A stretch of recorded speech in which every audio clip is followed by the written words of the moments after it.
गेहूं को लेकर के एक बड़ी खबर आई है। गेहूं को लेकर के ये बड़ी खबर आई है कि 25 लाख मीट्रिक टन सरकार ने अलाउ कर दिया है गेहूं का एक्सपोर्ट, और इसके साथ साथ में 5 लाख मीट्रिक टन गेहूं से बने उत्पाद पिछले महीने सरकार ने अलाउ किए थे, और 5 लाख मीट्रिक टन अभी और ऐड कर दिए, यानी कुल मिलाकर के 10 लाख मीट्रिक टन गेहूं से बने उत्पाद भी एक्सपोर्ट होंगे। कुल मिलाकर के अगर देखा जाए तो 35 लाख मीट्रिक टन के आसपास का गेहूं का निर्यात। इसको आप किस नज़र से देखते हैं, क्योंकि ये बड़ी खबर है, और इसका जैसे ही नोटिफिकेशन आया उसी तुरंत बाद हमने 200 रुपये प्रति मीट्रिक टन के आसपास की एक तेजी, एक उछाल भी बाजार के अंदर में देख लिया। क्या आपको लगता है कि ये मेंटेन रहेगा? और ये जो साल है, चूंकि सरकार ने स्टॉक लिमिट हटा ली, इसके साथ साथ में एक्सपोर्ट की अनुमति, और अभी ऐसा लगता है कि सरकार एक्सपोर्ट की अनुमति और दे सकती है। ये 25 लाख या 35 लाख मीट्रिक टन न रह करके 50 लाख मीट्रिक टन या 100 लाख मीट्रिक टन के आसपास भी पहुंच सकती है फिगर, जिस तरीके का हम प्रोडक्शन और सरप्लस देख रहे हैं गेहूं का देश के अंदर में। तो ये दोनों फैक्टर्स के साथ में क्या आपको लगता है कि प्राइवेट प्लेयर इस बार बाजार के अंदर में खुले दिल से आएगा और किसानों को एमएसपी के ऊपर का भाव प्राइवेट प्लेयर देगा? देखिए,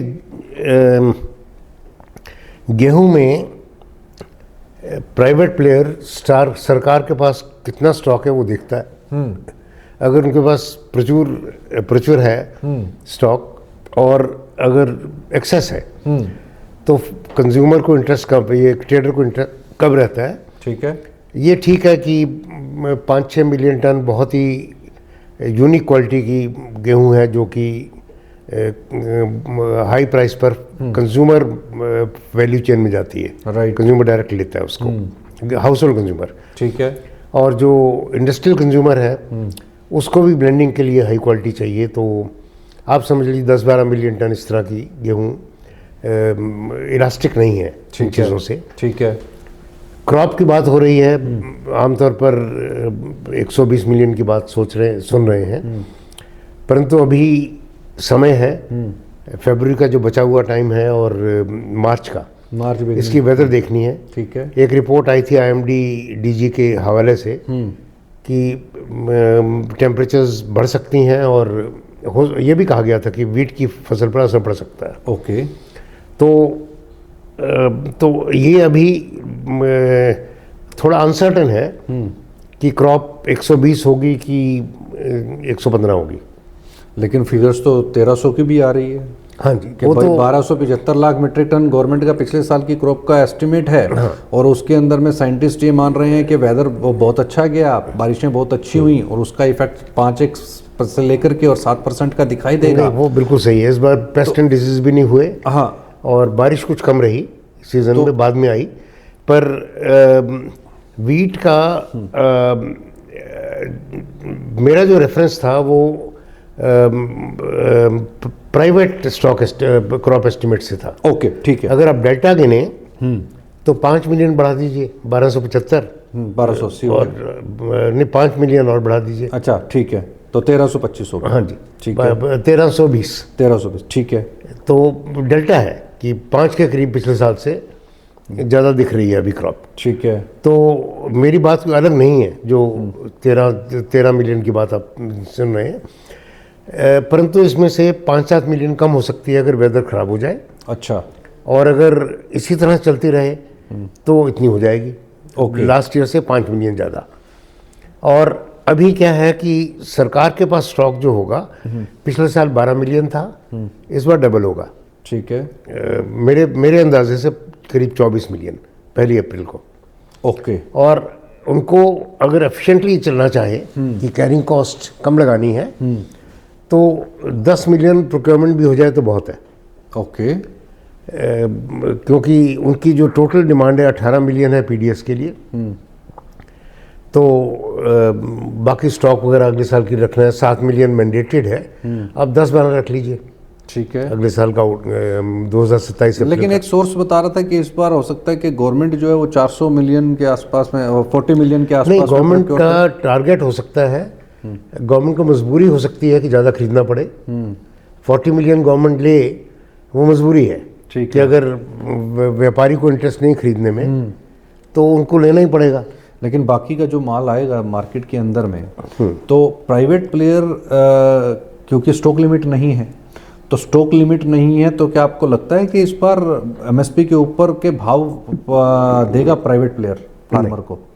नहीं देगा। नहीं देगा। तो क्या प्राइजेज, आप प्राइस बैंड क्या मानते हैं, ऊपर में क्या जा सकता है और नीचे में क्या रहेगा?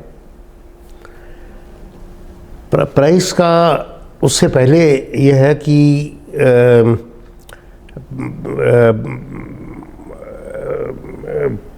प्राइवेट प्लेयर को, जैसे वीट में करीब 20% ऑन फार्म रिटेंशन है, तो 13 में से 26 मिलियन उधर गया। ठीक है। 10, 12, 15 मिलियन प्रीमियम वीट चली गई, 40 गई। ठीक है।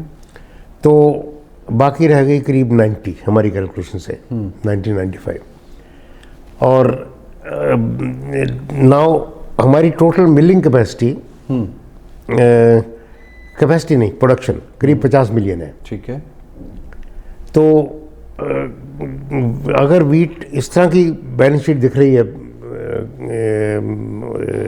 इनको, मिलर्स को, तो वो स्टॉकिंग के लिए वीट नहीं लेंगे।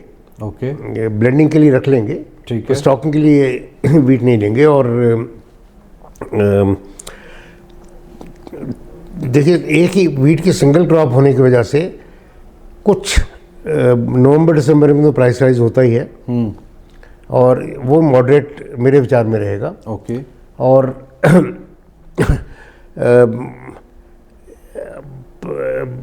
फेयर एवरेज क्वालिटी वीट को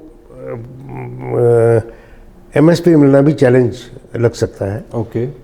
और ये ज़रा हज़ार करना मुश्किल है कि आज के दिन। ठीक है। कि एमएसपी से कितना कम हो। हाँ। परंतु काफ़ी पॉसिबिलिटी है कि एमएसपी से कम रहे। तो क्या ये लगता है कि 2400 2450 रुपये के आसपास बाजार ट्रैवल करेगा? और एक तरह से ये एक्सपोर्ट की जो परमिशन है, हाँ, ये अब देखिए वर्ल्ड मार्केट डायनामिक रहती है। ठीक है। बैलेंस शीट्स तो अपनी जगह हैं। ठीक है। पिछले पिछले साल चीनी की एक्सपोर्ट अलाउ हुई जनवरी में। ठीक है। और 405-6 डॉलर की प्राइस थी वर्ल्ड मार्केट। ठीक है। 560 हो गई 2 महीने में। ठीक है। तो कौन सी बैलेंस शीट वर्क की, क्या हुआ? तो डायनामिक प्राइस है, इसलिए मैं समझता हूँ कि गवर्नमेंट को अपना रोल पॉलिसी तक रखना है, पैरिटी देखने का उनका काम नहीं है।